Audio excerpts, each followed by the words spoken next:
남편의 비서가 낳은 아이가 제 남편과 똑같이 생겼습니다. 눈매, 콧날, 심지어 왼쪽 귀 밑에 있는 점까지. 저는 결혼 8년차 운동선수의 아내입니다. 남편은 전국을 돌며 경기를 뜁니다. 그 옆에는 항상 같은 여자가 있었습니다. 비서라고 했습니다. 일 처리가 빠르다고 했습니다.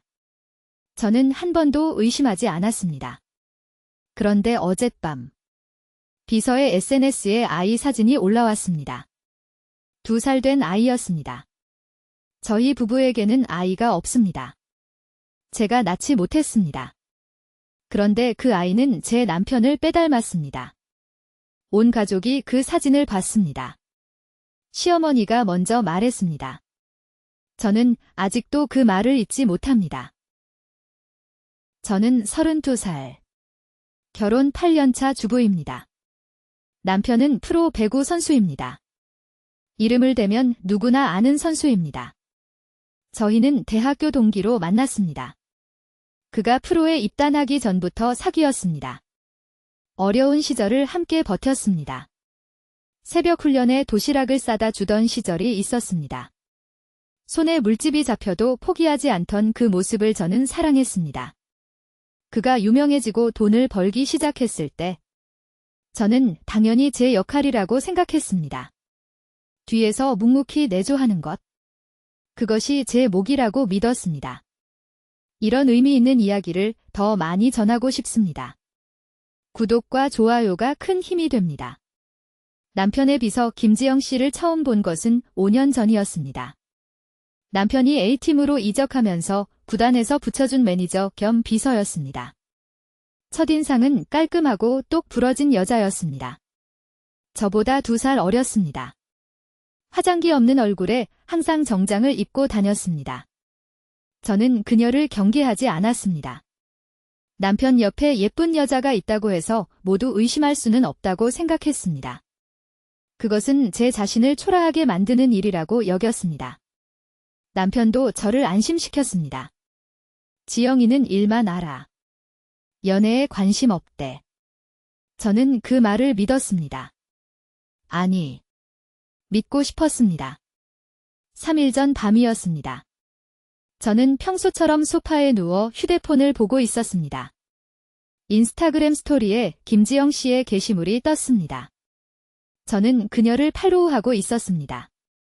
남편 일정을 확인하기 위해서였습니다. 스토리에는 아이 사진이 있었습니다. 2살쯤 되어 보이는 남자아이였습니다. 저는 아무 생각 없이 사진을 확대했습니다. 그 순간 심장이 멈추는 것 같았습니다. 아이의 얼굴이 남편을 빼닮아 있었습니다. 똑같은 눈매, 오똑한 콧날, 무엇보다 왼쪽 귀 밑에 있는 작은 점. 남편에게만 있는 그 점이 아이에게도 있었습니다. 저는 밤새 그 사진을 쳐다봤습니다. 다른 각도에서 찍은 사진을 찾아봤습니다. 볼수록 닮음이 확실해졌습니다. 우연의 일치라고 하기에는 너무 똑같았습니다. 새벽 4시가 되었을 때 저는 울고 있었습니다. 소리 없이 남편은 원정 경기 중이었습니다. 물론 김지영 씨와 함께. 다음 날 아침 저는 시어머니께 전화했습니다. 시어머니는 저를 아끼시는 분입니다. 결혼 후 한 번도 구박하신 적이 없습니다. 아이가 없다고 눈치를 주신 적도 없습니다. 오히려 제 편을 들어주시는 분이었습니다. 저는 그 사진을 시어머니께 보여드렸습니다. 시어머니는 사진을 보시다가 얼굴이 굳어지셨습니다. 한참을 말없이 쳐다보시더니 한마디 하셨습니다. 이 아이 아빠가 누구니? 저는 대답하지 못했습니다. 시어머니도 알고 계셨습니다. 이 아이가 누구를 닮았는지. 그날 시어머니는 남편에게 전화하셨습니다. 지금 당장 집에 오라고. 아무리 중요한 경기가 있어도 와야 한다고. 남편은 다음 날 새벽에 도착했습니다. 피곤한 얼굴이었습니다. 하지만 저도, 시어머니도 그를 쉬게 두지 않았습니다. 거실에 셋이 마주 앉았습니다. 시어머니가 휴대폰을 남편 앞에 내밀었습니다. 이 아이가 누구 아이니? 남편은 사진을 보자마자 얼굴이 하얗게 질렸습니다. 변명을 하려 했지만 입이 떨어지지 않았습니다. 그 순간 저는 알았습니다. 이 아이가 남편의 아이라는 것을. 남편이 김지영 씨와 처음 선을 넘은 것은 3년 전이었습니다. 그날 원정 경기가 있었습니다. 남편의 팀은 아슬아슬하게 역전승을 거뒀습니다. 결승골을 넣은 것은 남편이었습니다. 관중석이 터져나갈 것 같은 환호 속에서 남편은 웃고 있었습니다. 저는 TV로 그 장면을 봤습니다. 남편에게 축하 문자를 보냈습니다. 하지만 답은 오지 않았습니다. 새벽이 되어서야 고마워라는 짧은 답이 왔습니다. 저는 그것이 이상하다고 생각하지 않았습니다. 경기 후에는 팀 회식이 있으니까요. 축하 자리가 길어질 수 있다고 생각했습니다. 그날 밤 남편과 김지영 씨는 같은 호텔 같은 층에 묵었습니다. 그것은 나중에 안 사실입니다. 구단에서 배정한 방이었습니다. 남편은 경기에서 이기면 흥분을 주체하지 못합니다. 아드레날린이 쏟아져서 잠을 자지 못합니다. 그날도 그랬을 것입니다. 김지영 씨는 매니저로서 남편의 그런 성격을 알고 있었습니다. 그녀는 남편의 방에 맥주를 들고 찾아왔습니다. 축하드려요. 정말 멋있었어요. 남편은 나중에 그렇게 말했습니다. 자신도 어떻게 된 건지 모르겠다고. 분위기에 휩쓸렸다고. 한 번의 실수였다고. 저는 그 변명을 들으면서 속이 뒤집어졌습니다. 한 번의 실수로 아이가 생겼습니까? 한 번이 아니었습니다. 그 후로도 원정을 갈 때마다 둘은 만났습니다. 2년 동안. 저는 아무것도 몰랐습니다. 남편이 집에 오면 평소와 다름없이 밥을 차렸습니다. 마사지를 해줬습니다.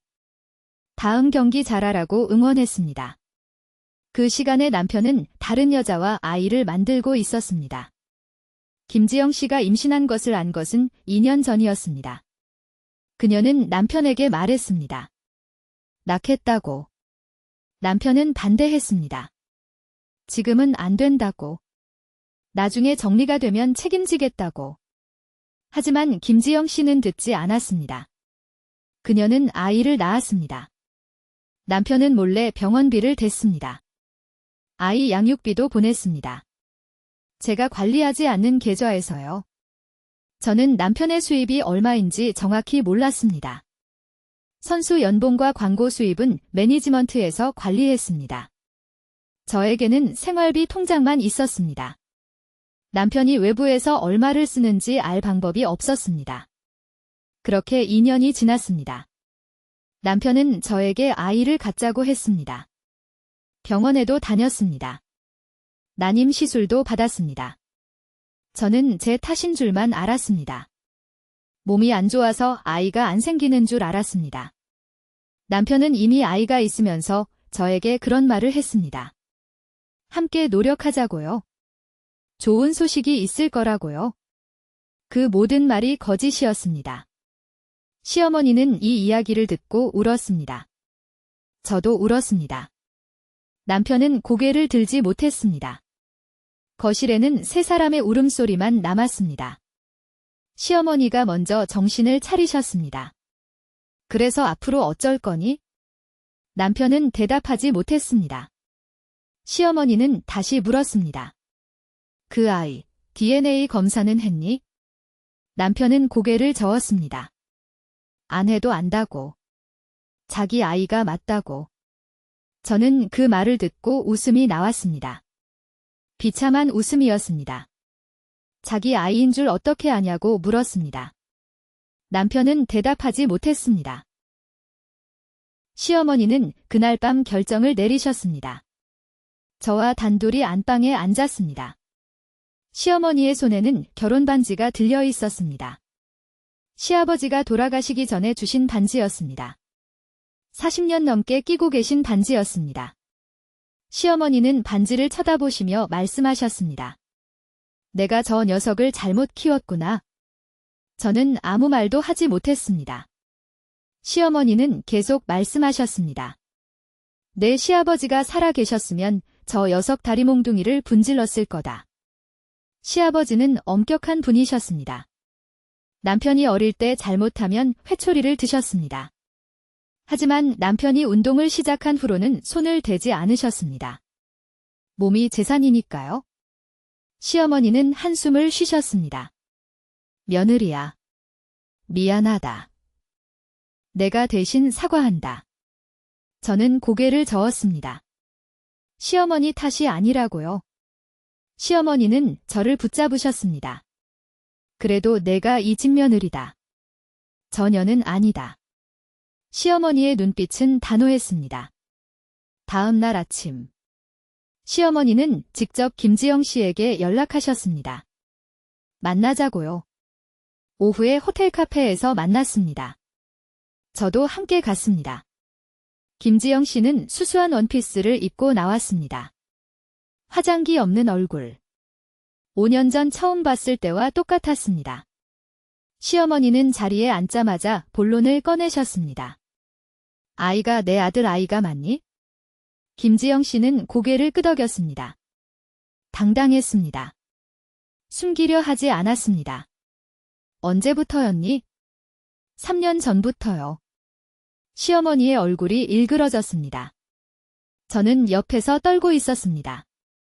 이 여자와 같은 공기를 마시는 것이 싫었습니다. 시어머니가 물었습니다. 돈이 목적이니? 김지영 씨는 고개를 저었습니다. 전 돈이 필요 없어요. 사랑했으니까요. 그 말에 저는 참을 수 없었습니다. 사랑. 유부남으로. 김지영 씨가 저를 쳐다봤습니다. 그녀의 눈에는 미안함이 없었습니다. 오히려 동정하는 눈빛이었습니다. 언니는 몰랐을 거예요. 형부가 얼마나 외로웠는지. 저는 테이블을 쳤습니다. 커피잔이 엎어졌습니다. 외롭다고. 내가 뭘 잘못했는데? 내가 언제 소홀히 했는데? 김지영 씨는 대답하지 않았습니다. 시어머니가 제 손을 잡았습니다. 진정하라고요. 하지만 저는 진정할 수 없었습니다. 8년 동안 내조한 세월이 무너지는 것 같았습니다. 새벽에 일어나 도시락을 싸고 마사지를 해주고 컨디션 관리를 도와주던 그 시간들. 남편이 경기에서 지면 저도 함께 우울해하고 이기면 함께 기뻐하던 그 감정들. 전부 아무 의미가 없었습니다. 남편은 저 대신 다른 여자와 함께 있었으니까요. 시어머니가 김지영 씨에게 말했습니다. 아이 DNA 검사를 받아라. 확실히 해야지. 김지영 씨는 웃었습니다. 필요 없어요. 저도 확실하거든요. 시어머니의 얼굴이 굳어졌습니다. 저는 나중에 알았습니다. 남편이 그 아이를 몇 번이나 만났는지. 1년 전. 남편에게 개인 사무실이 생겼습니다. 은퇴 후를 대비한 사업 준비 공간이라고 했습니다. 저는 그 사무실에 가본 적이 없었습니다. 남편의 개인 공간이라고 생각했습니다. 방해하고 싶지 않았습니다. 그 사무실에서 남편은 아이를 만났습니다. 김지영 씨가 아이를 데리고 왔습니다. 아이는 남편을 잡바라고 불렀습니다. 남편은 아이에게 장난감을 사줬습니다. 고급 장난감이었습니다. 저희 집에 가져올 수 없는 것들이었습니다. 그 장난감들은 사무실 서랍에 숨겨져 있었습니다. 저는 이 모든 것을 김지영 씨의 입에서 들었습니다. 그날 호텔 카페에서 그녀는 말했습니다. 형부는 좋은 아빠예요. 아이를 정말 사랑해요. 저는 그 말을 듣고 정신이 아득해졌습니다. 남편이 좋은 아빠라고? 저와 아이를 갖기 위해 그렇게 노력했던 그 남자가? 병원을 다니면서 함께 울었던 그 남자가? 이미 다른 여자의 아이를 돌보고 있었다고? 저는 남편에게 물었습니다. 그날 밤. 시어머니 집에서요. 사무실에서 그 아이를 몇 번이나 만났어? 남편은 고개를 숙인 채 말했습니다. 한 달에 두세 번. 한 달에 두세 번. 1년이면 20번 넘게. 저는 남편이 출장을 갔다고 생각했던 날들 중 일부가 그 아이를 만나는 시간이었음을 알았습니다. 제가 집에서 혼자 남편을 기다리는 동안 남편은 다른 가족과 시간을 보내고 있었습니다. 시어머니가 물었습니다. 그 여자에게 얼마를 줬니? 남편은 대답을 망설였습니다. 시어머니가 다그쳤습니다. 얼마냐고 물었다. 매달 500씩요. 500만 원. 2년이면 1억 2천. 저에게 주는 생활비보다 많았습니다. 저는 웃음이 나왔습니다. 비참한 웃음이었습니다. 시어머니는 눈을 감으셨습니다. 한참을 그렇게 계시다가 말씀하셨습니다. 그래. 이제 어떻게 할 거니? 남편은 대답하지 못했습니다. 시어머니가 다시 물었습니다. 이혼할 거니? 저는 그 순간 남편을 쳐다봤습니다. 남편도 저를 쳐다봤습니다. 8년 동안 함께한 사람의 눈이었습니다. 하지만 저는 그 눈에서 진심을 읽을 수 없었습니다. 남편이 말했습니다. 이혼은 생각해 본 적 없어요? 저는 와이프를 사랑해요. 저는 물었습니다. 그럼 그 여자는? 남편은 대답하지 못했습니다. 그것이 답이었습니다. 남편은 둘 다 원했습니다. 저와 가정, 김지영 씨와 아이, 전부 다요. 그것이 가능하다고 생각했습니다. 세상이 그렇게 돌아가도 된다고 믿었습니다. 저는 그날 밤 잠을 자지 못했습니다. 시어머니 댁 작은 방에 누워서 천장을 바라봤습니다. 8년이 한순간에 무너지는 소리가 들리는 것 같았습니다. 시어머니의 요구로 DNA 검사를 받았습니다. 김지영 씨가 아이 검체를 제출했습니다. 남편도 검체를 냈습니다. 결과가 나오기까지 3일이 걸렸습니다. 그 3일 동안 저는 아무것도 하지 못했습니다. 밥도 제대로 먹지 못했습니다. 잠도 자지 못했습니다. 시어머니가 죽을 끓여주셨지만 목으로 넘어가지 않았습니다. 오히려 결과가 나오지 않기를 바랐습니다. 결과가 나오면 모든 것이 확정되니까요. 아직 결과가 안 나온 동안은 희망을 가질 수 있으니까요. 혹시 닮은 것이 우연일 수도 있으니까요. 하지만 마음 깊은 곳에서는 알고 있었습니다. 그 아이가 남편의 아이라는 것을. 결과는 어제 나왔습니다. 병원 상담실에 시어머니와 저, 남편, 그리고 김지영 씨가 모였습니다. 의사가 봉투를 열었습니다. 일치합니다. 친자관계가 확인됩니다. 저는 그 순간 아무 감정도 느끼지 못했습니다. 이미 알고 있었으니까요. 충격은 이미 3일 전에 다 받았으니까요. 하지만 시어머니는 달랐습니다. 시어머니는 결과지를 받아드시더니 한참을 들여다보셨습니다. 그리고 갑자기 웃으셨습니다. 저는 그 웃음이 무서웠습니다. 시어머니가 남편에게 말했습니다. 그래. 이제 확실해졌구나. 남편은 고개를 숙였습니다. 아무 말도 하지 못했습니다. 시어머니가 김지영 씨를 보셨습니다. 이제 뭘 원하니? 김지영 씨가 말했습니다. 전 처음부터 말했잖아요. 아이 아빠를 원해요. 시어머니가 물었습니다. 우리 며느리는 어쩌라고? 김지영 씨는 대답했습니다. 그건 형부가 정할 일이에요. 그 순간 저는 깨달았습니다. 이 여자는 처음부터 저를 밀어내려 했다는 것을. 남편과 아이만 있으면 된다고 생각했다는 것을. 제 자리를 원했다는 것을. 시어머니가 자리에서 일어나셨습니다. 내 아들이 결정을 못하니까 내가 하마. 남편이 놀라서 시어머니를 쳐다봤습니다. 어머니. 시어머니가 말씀하셨습니다. 내 며느리는 저 사람이다. 8년 동안 우리 가족이었던 사람이다. 너는 그걸 망쳤다. 시어머니는 저를 보셨습니다. 며느리야. 내가 원하는 대로 해라. 이혼이든 뭐든. 내가 다 지원해주마. 저는 그 순간 처음으로 눈물이 났습니다. 시어머니가 제 편을 들어주신다는 것이, 이 상황에서 저를 버리지 않으신다는 것이, 김지영 씨의 얼굴이 굳어졌습니다. 예상과 달랐던 모양입니다. 남편의 어머니가 자기 편을 들어줄 거라고 기대했던 것 같습니다. 손자가 생겼으니까요. 하지만 시어머니는 다른 분이었습니다. 시어머니가 김지영 씨에게 말씀하셨습니다. 양육비는 주겠다. 하지만 내 아들 곁에는 내 며느리가 있을 거다. 내가 아니라? 병원에서 돌아온 후 저는 결심했습니다. 이혼을 할 것인지 말 것인지.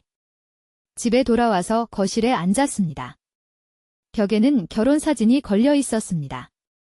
8년 전 가장 행복했던 순간이었습니다. 남편은 제 앞에 무릎을 꿇었습니다. 한 번만 기회를 줘. 다시는 안 그럴게. 저는 그 말을 들으며 생각했습니다. 정말 용서할 수 있을까? 다시 예전처럼 살 수 있을까? 오늘 아침 저는 집에 돌아왔습니다. 일주일 만에 돌아온 집이었습니다. 남편은 저를 기다리고 있었습니다. 어색한 침묵이 흘렀습니다. 남편이 먼저 말했습니다. 조건 다 들을게. 뭐든 할게. 저는 고개를 끄덕였습니다. 아직 용서한 것은 아니었습니다. 하지만 기회를 주기로 했으니까요. 시어머니가 전화하셨습니다. 잘 지내니? 저는 대답했습니다. 네. 어머니. 노력해볼게요. 시어머니가 말씀하셨습니다. 힘들면 언제든 말해라. 내가 있으니까. 저는 눈물이 났습니다. 시어머니의 그 말이 얼마나 큰 힘이 되는지. 김지영 씨에게는 시어머니가 연락하셨습니다. 앞으로 남편과 직접 연락하지 말 것. 양육비는 매달 정해진 날짜에 보낼 것.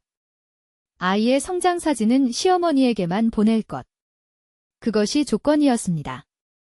김지영 씨는 처음에 거부했습니다. 아이 아빠를 왜 만나면 안 되냐고. 하지만 시어머니는 단호하셨습니다. 싫으면 양육비도 끊어라. 우리 며느리 없이는 우리 가족도 없다. 결국 김지영 씨는 조건을 받아들였습니다.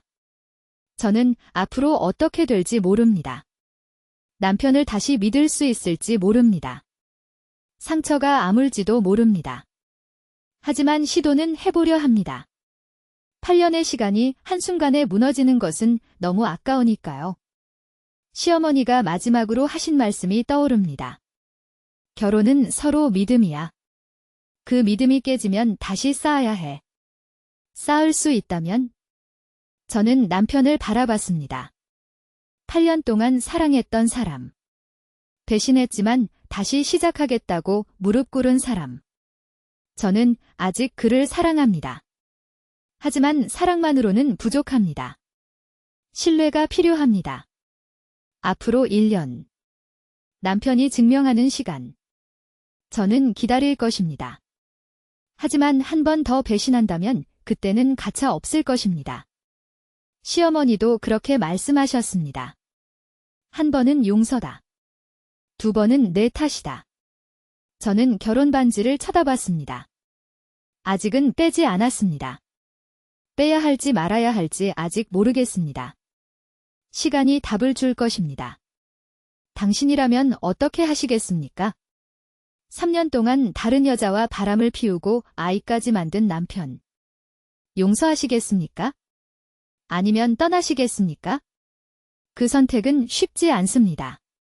저도 아직 완전히 마음을 정하지 못했으니까요. 하지만 한 가지는 확실합니다. 시어머니 같은 분이 곁에 있어서 다행입니다. 저를 버리지 않으신 분이 있어서 다행입니다. 그것만으로도 이 상황을 버틸 힘이 됩니다.